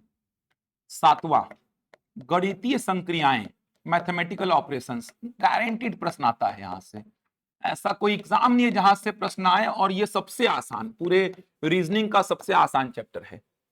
गणितीय संक्रियाएं, मैथमेटिकल ऑपरेशंस, सबसे आसान, पूरे रीजनिंग का सबसे आसान चैप्टर कोई है तो वो है गणितीय संक्रियाएं। कैसे प्रश्न बनते हैं जानते हैं इसमें? हाँ, बोर्ड मास लगाना है इसमें आपको। यदि प्लस को माइनस कहा जाए, माइनस को प्लस, गुणा को भाग, भाग को गुणा, तो निम्न व्यंजक का हल निकालो। बोर्ड मास का आपको नॉलेज होना चाहिए इसके लिए। पहले क्या सॉल्व होता है, बाद में क्या, जैसा डायरेक्शन दिया रहेगा उसके अकॉर्डिंग पहले क्या करना, चिन्हों को परिवर्तित कर देना। जो डायरेक्शन आपको दिया रहेगा उस डायरेक्शन के मुताबिक पहले चिन्हों को क्या करना, परिवर्तित, और उसके बाद लगा देना फिर आप बी बोर्ड मास। कौन से 2 चिन्हों को बदलने पर समीकरण संतुलित हो जाएगा, ऐसे भी प्रश्न आते हैं। स्टार स्टार स्टार बना देगा, बोलेगा यहां पर गणितीय चिन्हों का क्या क्रम बैठाएं जिससे समीकरण संतुलित हो जाए। यही सब बहुत आसान है। चलो इसके बाद देखो और चैप्टर जो हैं, इसके बाद कुछ चैप्टर और लिख रहा हूं मैं। दिशा ज्ञान परीक्षण आसान है लेकिन इंपॉर्टेंट है। व्यापम के लिए उतना नहीं, लेकिन पीएससी के लिए तो इंपॉर्टेंट है। व्यापम में भी आता है प्रश्न यहां से, डायरेक्शन सेंस टेस्ट, दिशा ज्ञान परीक्षण, दिशा ज्ञान परीक्षण, डायरेक्शन सेंस टेस्ट। हाँ, बाइलिंगुअल रहेंगे क्वेश्चंस पूरे, रितेश जैसा बोल रहा हूं आज मैं वैसा ही चलेगा। तो मैथमेटिकल ऑपरेशंस ये तो इंपॉर्टेंट है ही, गणितीय संक्रियाएं, मैथमेटिकल ऑपरेशंस। इसके बाद मैंने लिखा दिशा ज्ञान परीक्षण। पीएससी के लिए बहुत इंपॉर्टेंट है ये, पीएससी के एग्जाम के लिए बहुत इंपॉर्टेंट है, बहुत ज्यादा। व्यापम में भी यहां से प्रश्न आए हैं, लेकिन ठीक है, पीएससी के लिए तो बहुत ज्यादा इंपॉर्टेंट है। पीएससी में तो 2-2 3-3 प्रश्न आए एक एग्जाम में, यहां से वो पूरा एक कहानी लिख के देगा दिशा ज्ञान परीक्षण का, उसके बाद प्रश्न पूछता है। इसके बाद रैंकिंग, दोनों ही एग्जाम के लिए इंपॉर्टेंट है। रैंकिंग, रैंकिंग में क्या होता है, आप प्री का पेपर उठाइए, सीधी पीएससी का या वनडे एग्जाम का उठाइए, एक प्रश्न मिलेगा। व्यापम में भी एक प्रश्न आपको मिलता है। तो रैंकिंग से कैसे प्रश्न बनते हैं, रैंकिंग में जैसे किसी पंक्ति में 100 बच्चे बैठे हैं, राम का स्थान बाएं से 50वां है, तो दाएं से कौन सा होगा? समझ आ रहा है? राम बाईं ओर 4 स्थान खसक गया, अब राम का स्थान कौन सा होगा? राम और श्याम अपनी पोजीशन को बदल लेते हैं। बहुत सारे प्रश्न आने वाले हैं। इसके बाद अगला है रक्त संबंध, ब्लड रिलेशन। ये तो आएगा ही यहां से प्रश्न, जानते हैं इसमें तो प्रश्न कैसा आता है, ब्लड रिलेशन, रक्त संबंध। इसमें जानते ही हैं, ए बी का पिता है, समझ आ रहा है, बी सी की माता है, ऐसा लिंक करके कहानी देगा और उस कहानी को सुलझा करके आपको बताना है किसका किससे क्या रिलेशन है। आता ही है प्रश्न यहां से, आसान चैप्टर है ये भी। इसके बाद एक शब्दों का तार्किक क्रम, शब्दों का तार्किक क्रम, मतलब शब्दों को एक मीनिंगफुल सीक्वेंस में अरेंज करना, शब्दों को एक मीनिंगफुल सीक्वेंस में अरेंज करना। यहां पर प्रश्न कैसा आता है, जैसे एग्जांपल के लिए आपकी पहले परीक्षा होती है, उसके बाद आपका साक्षात्कार होता है, समझ आ रहा है, उसके बाद आपका मतलब देखा जाए तो ज्वाइनिंग आता है, फिर परिवीक्षा अवधि में रहते हैं आप। तो ये ऐसे में शब्दों को लिख दूंगा 6-7 शब्दों को, आपको उनको एक मीनिंगफुल सीक्वेंस में अरेंज करना है कि पहले क्या घटित होता है, उसके बाद क्या, उसके बाद क्या, तो एक मीनिंगफुल सीक्वेंस में आपको क्या करना है, उनको अरेंज करना है। समझ आ रहा है, जनरल नॉलेज पे बेस्ड है चैप्टर ये। हुआ यहां तक। अब कुछ चैप्टर में लिख रहा हूं जो कि इंपॉर्टेंट है। वेन आरेख, अमीन पटवारी 2017 में 3 प्रश्न आए थे यहां से। वेन आरेख, वेन डायग्राम बोलते हैं इसको, बहुत इंपॉर्टेंट है और बहुत आसान भी है। वेन डायग्राम, वेन डायग्राम का प्रश्न कैसा आता है, 2 वेराइटी का प्रश्न आता है। पहला वेराइटी क्या होता है, इस प्रकार से आपको 2-3 डायग्राम्स को मर्ज करके दे देगा। ये चाय पीने वाले को बताएगा, ये कॉफी पीने वालों को बताएगा। फिर प्रश्न बोलेगा कौन चाय और कॉफी दोनों पीता है, कौन केवल चाय पीता है। इस प्रकार के प्रश्न आते हैं। ये मान लो शिक्षक को बता रहा है, ये स्नातक को बता रहा है, ये नगर में रहने वाले को बता रहा है। इसके अलावा एक और वैरायटी क्या आएगा, 3 शब्द आपको दिए रहेंगे, 3 शब्द, जैसे मैं दे दिया देश, राज्य, जिला, और बोला इन तीनों शब्दों में वेन डायग्राम आपको बनाना है। कैसा वेन डायग्राम बनाएंगे आप, ऑप्शन दिया रहेगा, ऐसा बनाओगे, ये देखो ऐसा ऑप्शन दिया रहेगा, ऐसा ऑप्शन दिया रहेगा, ऐसा ऑप्शन दिया रहेगा। समझ पा रहे हैं, तो बता देंगे आप। टफ है ये, आसान नहीं है, टफ है ये। तो आसान प्रश्न है इसीलिए आपको आसान लग रहा है। देश, राज्य, जिला दे दिया तो आसान लग रहा है, लेकिन प्रश्न उतना आसान रहता नहीं, यहाँ का कंफ्यूजन होता है। तो समझाऊंगा पूरा पूरा, आपको एक बता दूंगा कि इससे बाहर कुछ हो ही नहीं सकता, इतना सोचना प्रश्न बन जाएगा। ये तो आसान प्रश्न है, ऐसा बनेगा बोल देंगे आप, लेकिन हर जगह पे प्रश्न आसान नहीं रहेगा। समझाऊंगा वहां पे किस प्रकार से अप्रोच बनाना है। 2 प्रकार के प्रश्न आते हैं इसमें, वेन आरेख में। इसके बाद एक चैप्टर है पासा, जानते ही होंगे आप पासा को, डाइस, इंपॉर्टेंट है ये तो बहुत, ये भी इंपॉर्टेंट है। पासा, डाइस, व्यापम एक प्रश्न पूछता ही है यहां से, अभी पूछा ही था अमीन पटवारी में भी, पटवारी 2022 में भी पूछा था, इधर से प्रश्न आते हैं। डाइस, पासा, तो डाइस से प्रश्न बनता ही है, इसमें एकदम तय है कि प्रश्न बनता है। कौन किसके विपरीत होगा, ये सब प्रश्न बनते हैं। खुला पासा, बंद पासा, ओपन डाइस और क्लोज डाइस, दोनों डाइस पढ़ना है आपको। एक होता है घन और घनाभ, घन और घनाभ, घन और घनाभ का मतलब क्या होता है, cube and cuboid, cube and cuboid. यहां पे प्रश्न कैसे बनते हैं, मान लो कोई घन है, उसके कलर कर दिए उसको, फिर काटे हैं उसको, तो कितने ऐसे घन बनेंगे जिसकी एक सतह कटी रंगी हुई हो, जिसकी 2 सतह रंगी हुई हो। इस प्रकार के प्रश्न सुने हैं क्या। एक घन है, उसको बराबर बराबर भाग में काट दिया गया है, उसको रंग किया गया है, तो ऐसे कितने घन बनेंगे जिसकी एक सतह रंगीन हो, 2 सतह रंगीन हो, 3 सतह रंगीन हो। इस प्रकार के प्रश्न बनते हैं। कम इंपॉर्टेंट है व्यापम के हिसाब से, लेकिन याद रखिएगा। इतने चैप्टर हो गए, इतने चैप्टर आपको देखा जाए तो व्यापम में पढ़ने ही है। इतने चैप्टर, ये 6 और उसके बाद के ये 8 चैप्टर ये व्यापम में पढ़ने हैं फिलहाल तो। इसके बाद कुछ डायग्राम्स को लेकर के चैप्टर व्यापम में कवर करने हैं, जो कि बहुत आसान है। पहला, आकृतियों की गिनती, आकृतियों की गिनती, काउंटिंग ऑफ फिगर्स, त्रिभुज कितने देखे हैं, ये तो वर्ग कितने, आयत कितने, आता ही 6 प्रश्न यहां से। आकृतियों की गिनती, आकृतियों को पूर्ण करना, आकृतियों को पूर्ण करना, आकृतियों को पूर्ण करने का मतलब, जैसे एक आकृति है, कंप्लीशन ऑफ फिगर बोलते हैं इसको। जैसे एक आकृति का ये पूरा हिस्सा दे देगा और ये वाला पूछ लेगा क्या होगा, तो आप ऊपर ऐसा देखिए और उसके बेसिस पे पता लगाइए कि यहां पर क्या हिस्सा बचा हुआ है, ऑप्शन देख करके। इसके अलावा और क्या, छुपी आकृति ज्ञात करना, छिपी आकृति ज्ञात करना, छुपी आकृति ज्ञात करना, एम्बेडेड फिगर्स बोलते हैं इसको, एम्बेडेड फिगर्स। छिपी आकृति ज्ञात करने का मतलब, जैसे ये फिगर मैं आपको बना दिया, ये फिगर मैं आपको बना के दिया, ऐसा, ये देखो ऐसा फिगर मैं आपको बना के दिया। अब 4 ऑप्शन दे दिया मैं आपको, 4 फिगर दे दिया, बोला इनमें से कौन सा ऑप्शन का आकृति इसमें छिपा हुआ है। समझ पा रहे हैं बात को, क्या बोल रहा हूं। 4 फिगर्स आपको बना के दिया, मैं बोला इन 4 में से कौन सा फिगर जो है इस फिगर के अंदर छिपा हुआ है वो खोजना है आपको। एम्बेडेड फिगर्स बोलते हैं, छिपी आकृति ज्ञात करना। आकृतियों को पूर्ण करने का मतलब एक आकृति का 75% पोर्शन बना के देगा, 25% को मिस कर देगा, बोलेगा कि यहां पर क्या शेप आना चाहिए। आकृतियों की गिनती आपको पता ही है, प्रश्न कैसे बनते हैं। फिगर दे देगा, उसमें कितने त्रिभुज, कितने वर्ग, कितने आयत, कितने वृत्त, कितनी सरल रेखाएं, ये सब पूछेगा आपसे। समझ आ रही है बात यहां तक? इसके अलावा और क्या बोलेगा? दर्पण प्रतिबिंब और जल प्रतिबिंब, मिरर इमेज और वाटर इमेज। दर्पण प्रतिबिंब और जल प्रतिबिंब,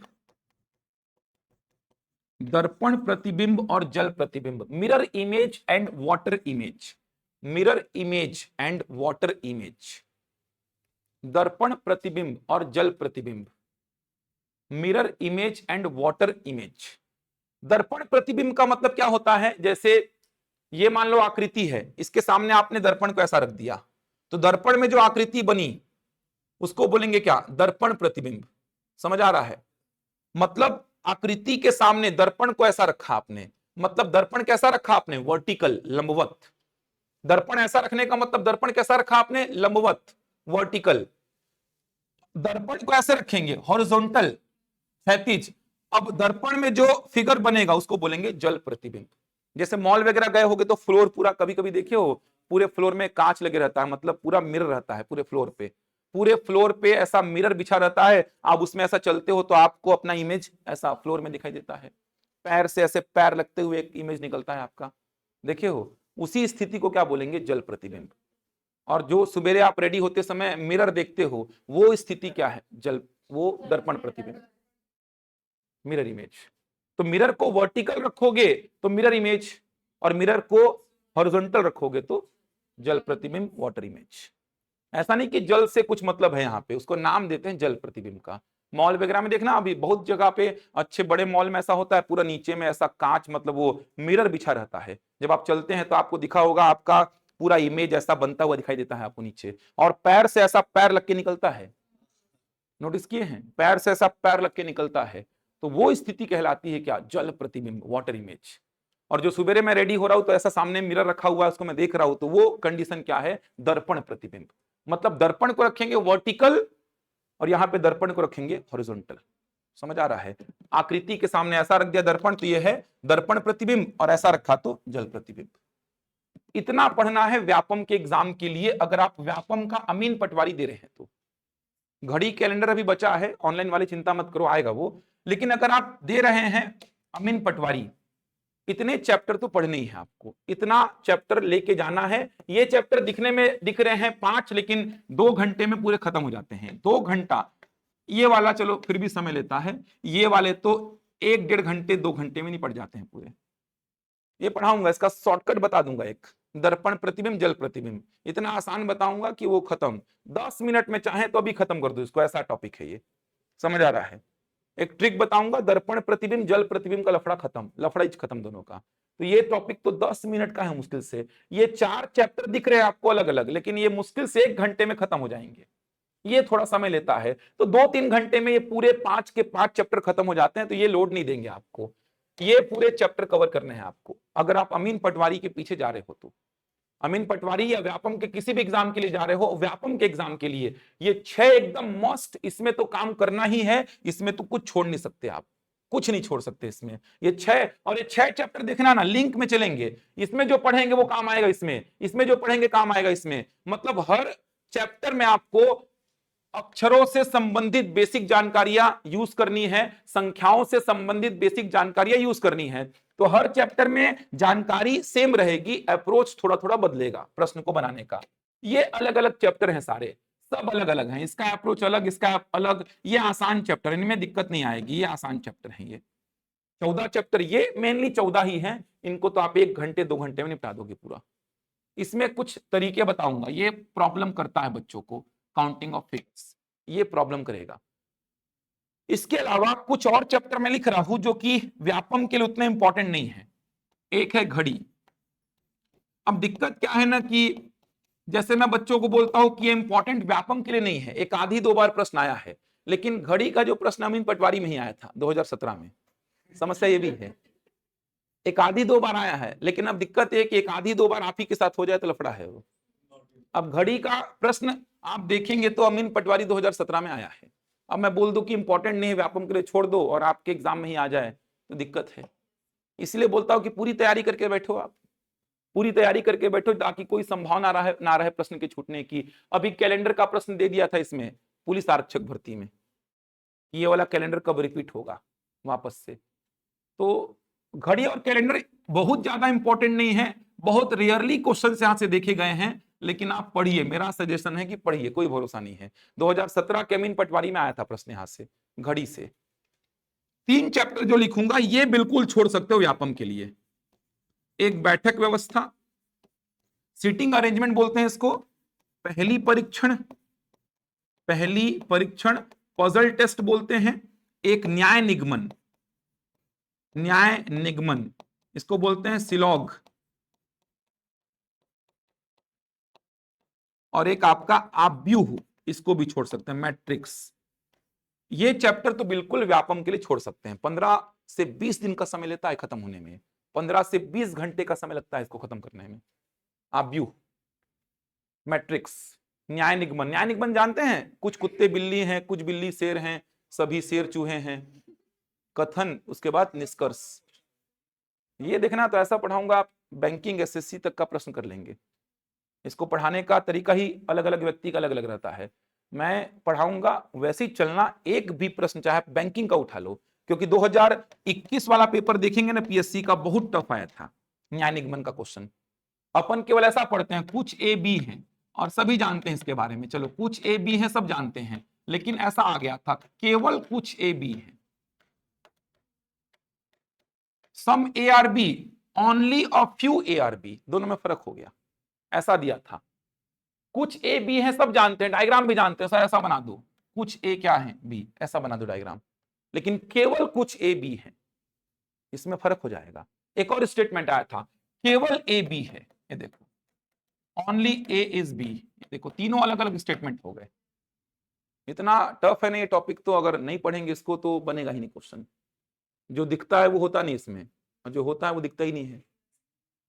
ये पूरा का पूरा दिक्कत है। लगेगा अरे ये तो दूर दूर हैं, ठीक तो है, लेकिन जब उत्तर मारेंगे तो पास पास लग जाएगा।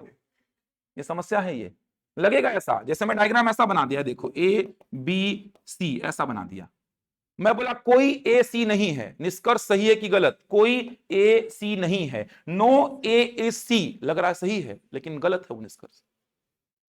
दिखने में तो दिख रहा है सर कोई ए सी नहीं है, देखो ना ए दूर है और सी दूर है, कोई ए सी नहीं है, तो ए और सी का तो वैसे कोई संबंध दिख ही नहीं रहा है सर, तो मैं बोला कोई ए सी नहीं है, ये निष्कर्ष बोला मैं, conclusion, no A is C, गलत है ये, समझ आ रहा है, नो ए इज सी गलत है, सही नहीं है ये, कोई ए सी नहीं है, देखने में लग रहा है सही बात तो है सर, लेकिन गलत है, समझ आ रहा है। ये पढ़ाऊंगा, चैप्टर को पढ़ाऊंगा तो समझ आएगा, बहुत सारा है इसमें पढ़ने को। ये 4 व्यापम अमीन पटवारी के लिए जाएंगे तो बिल्कुल नहीं पढ़ेंगे इसको, बिल्कुल भी नहीं पढ़ेंगे इसको, व्यापम अमीन पटवारी के लिए जाएंगे तो। इसके अलावा कुछ और, कथन निष्कर्ष, कथन पूर्व अवधारणा, एजम्पशंस बोलते हैं, कथन पूर्व अवधारणा, कथन कार्यवाही, सुने ये सब, कथन दिया रहेगा फिर कार्यवाही दिया रहेगा, समझ आ रहा है। आप किसी जिले के कलेक्टर हैं, उस जिले के स्कूल के इंस्पेक्शन में आप गए, देखा गया कि मध्याह्न भोजन का कार्यक्रम अच्छी तरीके से संचालित नहीं हो रहा है, तो आप क्या कार्यवाही करेंगे, ऐसे प्रश्न कथन कार्यवाही में। कथन पूर्व अवधारणा में बोलेगा कि स्कूली बच्चों को कंप्यूटर की शिक्षा देने का निर्णय लिया गया, इसके पीछे क्या पूर्व अवधारणा रही होगी, समझ पा रहे हैं। तो वो पूरा थ्योरी सेक्शन है, लेकिन समझना है, बताऊंगा इसको, ठीक है चलो, समझ आ रहा है ये, इसी में कवर करूंगा मैं, इसका आपको बता दूंगा, नोट्स वगैरह दिलवा दूंगा। इसी में संचार पारस्परिक कौशल, संचार और पारस्परिक कौशल, संचार और पारस्परिक कौशल, कम्युनिकेशन एंड इंटरपर्सनल स्किल, और इसमें आता है निर्णय निर्माण तथा समस्या का समाधान, निर्णय निर्माण समस्या समाधान, इतना है पूरा रीजनिंग। ये सब आपको बिल्कुल भी पढ़ के नहीं जाना है, ये सब बिल्कुल भी पढ़ के नहीं जाना है। अगर आप अमीन पटवारी के लिए जा रहे हैं तो, पीएससी के लिए जा रहे हैं तो ये सब पढ़ना पड़ेगा आपको। कथन निष्कर्ष, कथन पूर्वधारणा। कथन पूर्वधारणा का मतलब स्टेटमेंट और अजम्पशंस। कथन कार्यवाही मतलब स्टेटमेंट और एक्शंस। संचार और पारस्परिक कौशल, कम्युनिकेशन एंड इंटरपर्सनल स्किल। निर्णय निर्माण और समस्या का समाधान, decision making and problem solving. इतना है पूरा रीजनिंग। समझ आ रहा है? इतना पूरा कवर करना है आपको। यहां तक देखिए एक बार पूरा। तो अगर आप जा रहे हैं अमीन पटवारी के एग्जाम के लिए तो घड़ी और कैलेंडर को फिर भी पढ़ लेना, इन चैप्टर को तो बिल्कुल भी मत पढ़ना। पढ़ाऊंगा मैं, कुछ कुछ के वीडियोस डलवाऊंगा, क्योंकि ये सब सेक्शन जो है थोड़ा से लेंदी है। थोड़ा अप्रोच बताऊंगा मैं, इनका क्या अप्रोच होगा, कैसे सोचना है, इन सब का अप्रोच बताऊंगा।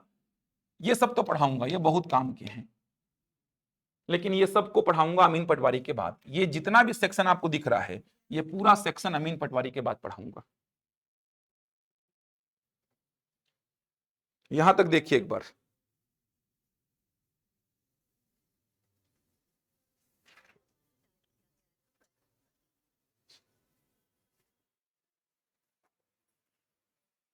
ऑनलाइन वाले यहां तक देख लीजिए एक बार, जल्दी से बताइए।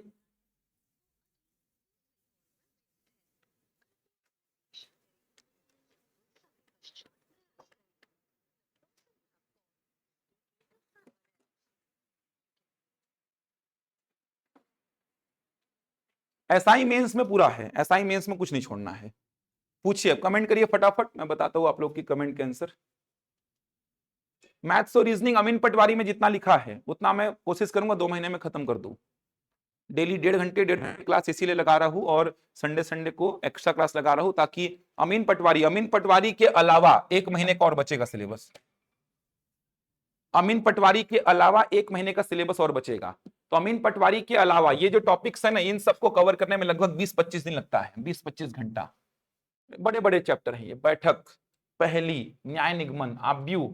आव्यूह तो आसान है, खैर ये तीनों बड़े बड़े हैं और ये थोड़ा समय लेता है। तो अमीन पटवारी के अलावा 20-25 दिन का टॉपिक और बचेगा, 20 से 25 दिन का करीबन।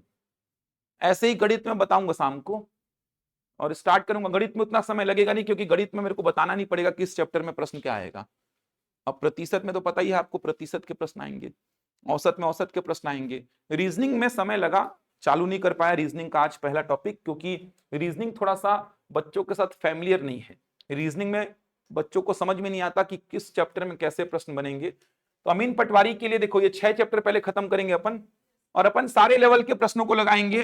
पीएससी के स्तर के सारे प्रश्नों को लगाएंगे अपन। पीएससी में जितने भी प्रश्न बनते हैं, इवन पीएससी के 20, 21, 22 के प्रश्नों को लगवाऊंगा मैं। 22, 21, 22 के 20, 21, 22 के सारे प्रश्नों को लगाएंगे। जितने भी प्रश्न पीएससी के 20, 21, 22 में पूछे गए हैं, वो सारे प्रश्नों को लगवाऊंगा। 20, 21, 22 के प्रश्न बहुत शानदार हैं, अच्छे प्रश्न हैं, बहुत टफ प्रश्न हैं, उनको भी लगाएंगे। ये 6 चैप्टर खत्म किए ना, तो आपका आधा से ज्यादा टेंशन खत्म हो जाएगा। समझ आ रहा है? टेंशन पूरा खत्म। प्रैक्टिस शीट इसमें 2-2, 3-3 दूंगा आप लोगों को, देखना। बनी हुई प्रैक्टिस शीट है, एडीआई के लिए बनवाया था मैं अभी, अच्छी प्रैक्टिस शीट्स वो प्रोवाइड करूंगा आप लोग को। ये 6 चैप्टर खत्म करेंगे, उसके बाद इन चैप्टर में समस्या नहीं आएगी। ये छोटे चैप्टर भी हैं, ये बहुत छोटा चैप्टर है, पासा छोटा है, वेन डायग्राम छोटा है, ये सारे चैप्टर्स छोटे छोटे हैं, समय भी नहीं लेंगे और बहुत आसान लगेंगे। इसके बाद मैं घड़ी और कैलेंडर को पढ़ा दूंगा आप लोग को। ये सब होने के बाद घड़ी कैलेंडर पढ़ा दूंगा अमीन पटवारी से पहले। रिस्क लेके नहीं चलेंगे, ये वाले चैप्टर पे काम नहीं कराऊंगा।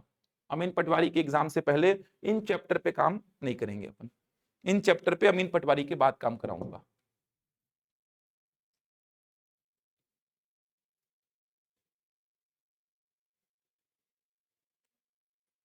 हाँ, ये लिखा हूं ना कथन वाले, ये क्वेश्चन किसी किसी एग्जाम में आ जाता है। जैसे अभी पुलिस आरक्षक में इसको सिलेबस में डाल दिया था, आ गया था पुलिस आरक्षक में ये वाला सेक्शन। लेकिन आरआई पटवारी, मंडी इंस्पेक्टर, अमीन पटवारी, लेबर इंस्पेक्टर, फूड इंस्पेक्टर, ऐसे एग्जाम में ये आपके सिलेबस में नहीं है। एसआई मेंस का एक बच्चा पूछ रहा था, एसआई मेंस का रीजनिंग कितना पढ़ना है, तो एसआई मेंस में सब पढ़ना है। एसआई मेंस की बात करूं तो एसआई मेंस में ये पूरा, ये पूरा, ये पूरा, कुछ नहीं छोड़ना है। एसआई प्री की बात करेंगे तो एसआई प्री में उतना ही पढ़ना है जितना अमीन पटवारी, आरआई, मंडी इंस्पेक्टर, पटवारी, इन सब में पढ़ना है। जो मैंने बोला कि अमीन पटवारी के लिए जितना पढ़िए, देखो सीजीपीएससी के एग्जाम्स अगर आप दे रहे हैं, कोई भी एग्जाम, सीजीपीएससी का कोई भी एग्जाम दे रहे हैं तो पूरा पढ़ना है आपको। एसआई मेंस में पूरा पढ़ना है। बाकी व्यापम के लगभग जितने एग्जाम्स होते हैं उसमें ये वाला सेक्शन छोड़ दीजिएगा, ये वाला सेक्शन को छोड़ सकते हैं। घड़ी कैलेंडर के कभी कभी प्रश्न आए तो उसको पढ़ेंगे अपन। रीजनिंग तो इतना ही रहता है, इससे ऊपर कुछ बचा ही नहीं रीजनिंग में पढ़ाने। कोई चैप्टर याद आ रहा है क्या आपको? कितना ही ज्यादा लग रहा है? कोई चैप्टर वैसे याद आ रहा है क्या? हो सकता है मेरे से छूट गया हो का चैप्टर, कोई याद आ रहा है क्या यार? इतना पढ़ना है आपको रीजनिंग में, ये वाले पे काम कराऊंगा लेकिन अमीन पटवारी के बाद खत्म हो जाएगा। अमीन पटवारी से पहले रीजनिंग को तो मैं खत्म कर लूंगा। मैथ्स का हो सकता है थोड़ा मोड़ा बच जाए, बचना हो तो, लेकिन रीजनिंग तो पूरा खत्म कर दूंगा मैं।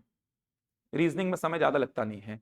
बात रही मैथ्स की, तो संडे संडे को अगर आप आएंगे, क्लासेस पढ़ेंगे 3-4 घंटे, तो संडे संडे को अगर 3-4 घंटे पढ़ेंगे तो अमीन पटवारी से पहले मैथ्स भी खत्म हो जाएगा। रीजनिंग तो आराम से खत्म होगा, बहुत आसान है यार। दर्पण प्रतिबिंब जल प्रतिबिंब, इसमें है ही क्या। आप जैसे मान लो एग्जाम्पल के लिए, जैसे जनमत लिखा है, मान लो ये समझ आ रहा है, बहुत आसान है। मतलब आप देखोगे जैसे जनमत लिखा है ये, अब जनमत को आप देखोगे, इसका दर्पण प्रतिबिंब कैसा रहेगा, तो इसको ऐसा पलटा के देख लो, यहाँ पे जो रहेगा ना जनमत का, वही रहेगा इसका क्या, दर्पण प्रतिबिंब। और जल प्रतिबिंब कैसा रहेगा, तो इसको ऐसे पलटा के देख लो, ऐसे करके।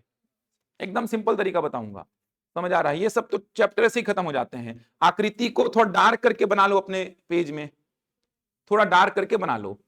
ऐसे पलटाओगे, ऐसे जैसे पेज पलटाते हैं, तो यहां पे जो दिखाई देगा वो क्या होगा, दर्पण प्रतिबिंब। और ऐसे पूरा पलट करके देखोगे ना, तो जो आकृति दिखाई देगा वो क्या होगा, जल प्रतिबिंब। एकदम सिंपल, समझ आ रहा है, एकदम सिंपल है। आकृति पेपर में रहेगी, बनाने की आवश्यकता भी नहीं है, पेपर में तो आकृति रहेगी ही। उसको डार्क कर दो, थोड़ा चला दो उसके ऊपर, और चला दो, थोड़ा गड़ा के चला दो पेन को। अब ऐसे जैसे पेज पलटना ऐसे पलटना, यहाँ पे जो आकृति दिखाई देगी वो क्या कहलाएगी, दर्पण प्रतिबिंब। समझ आ रहा है। और ऐसे पलटना उस पेज को, ऐसे पूरा ऐसे पलटना, तो यहाँ पे जो आकृति बनेगी वो क्या कहलाएगी, जल प्रतिबिंब। इतना ही है इसमें बस। बाकी मैं बताऊंगा एक्चुअल में प्रोसीजर क्या है इसका। ये सब ट्रिक तो ठीक है, लेकिन एक्चुअल प्रोसीजर भी समझाऊंगा और पूरा एनालिसिस करेंगे अपन। दर्पण प्रतिबिंब वही हो गया यार, जो आप समतल दर्पण में प्रतिबिंब रचना पढ़े होगे, फिजिक्स में पढ़ते हैं ना ऐसा, प्रतिबिंब रचना। समतल दर्पण में, गोलीय दर्पण में, गोलीय दर्पण अवतल और उत्तल पढ़ते हैं सब। समतल दर्पण प्लेन मिरर में पढ़े होगे ऐसा, मैं मिरर के जितना दूर हूं, मेरी इमेज भी मिरर की उतनी ही दूर बनेगी। मेरी हाइट जितनी है, मेरी इमेज की हाइट भी उतनी ही रहेगी। पढ़ते हैं ना। बस मैं राइट हैंड उठाऊंगा तो वहां क्या हो जाएगा, लेफ्ट। मैं लेफ्ट उठाऊंगा तो वहां क्या हो जाएगा, वही सब प्रॉपर्टीज दिखनी है। समझ आ रहा है। जल प्रतिबिंब में इमेजिन करना पूरा कि फ्लोर पे खड़े हो, टाइल्स के जगह यहाँ पे बिछा हुआ है मिरर, तो आपका इमेज कैसा बनेगा, पैर से पैर ऐसे लगते हुए जाएगा, पैर से पैर लगते हुए। समझ आ रहा है, पैर से पैर लगते हुए ऐसा जाएगा। तो पूरा इमेजिन करेंगे तो वैसे भी समझ आएगा। जहां थोड़ा समझने में दिक्कत होगा वहां पे ट्रिक्स वगैरह बताऊंगा आपको, कि नहीं समझ में आएगा, मान लो एग्जाम में भूल जाओगे तो ट्रिक से बना लो इसको। मैथ्स का शाम को 4 बजे क्लास लूंगा। और ये दिशा ज्ञान परीक्षण तो पढ़ाऊंगा। दिशा ज्ञान परीक्षण आसान है। दिशा ज्ञान परीक्षण में आपको बोला कि ऐसा पूर्व दिशा की ओर जा रहे हैं, यहां से राइट लिए, फिर राइट लिए, फिर लेफ्ट लिए, फिर लेफ्ट लिए, फिर राइट लिए, फिर राइट लिए, फिर लेफ्ट लिए, तो बताओ किस दिशा में जा रहे हो आप। समझ आ रहा है। ऐसे प्रश्न आएंगे। प्रारंभिक बिंदु और अंतिम बिंदु के बीच की दूरी बताओ। प्रारंभिक बिंदु से अंतिम बिंदु किस दिशा में है, अंतिम बिंदु से प्रारंभिक बिंदु किस दिशा में है, यही सब चलेगा इसमें। तो दिक्कत यहां पे भी नहीं आएगी आपको। और भी प्रश्न आते हैं, सूर्य उदय के समय मेरा फेस पूरब दिशा में तो मेरी परछाई किधर बनेगी, मेरा फेस उत्तर दिशा में तो मेरी परछाई किधर बनेगी, मैं पूरब दिशा से 90 डिग्री क्लॉकवाइज घूम गया, 180 डिग्री एंटी क्लॉकवाइज घूम गया। बहुत प्रश्न है। एक ओवरव्यू तो मैंने दे दिया है हर चैप्टर का, हर चैप्टर का मैंने एक ओवरव्यू दिया है। हर चैप्टर से किस किस वैरायटी के प्रश्न आपको देखने को मिलेंगे, ये मैंने ओवरव्यू आपको दे दिया है। कल से चालू करेंगे।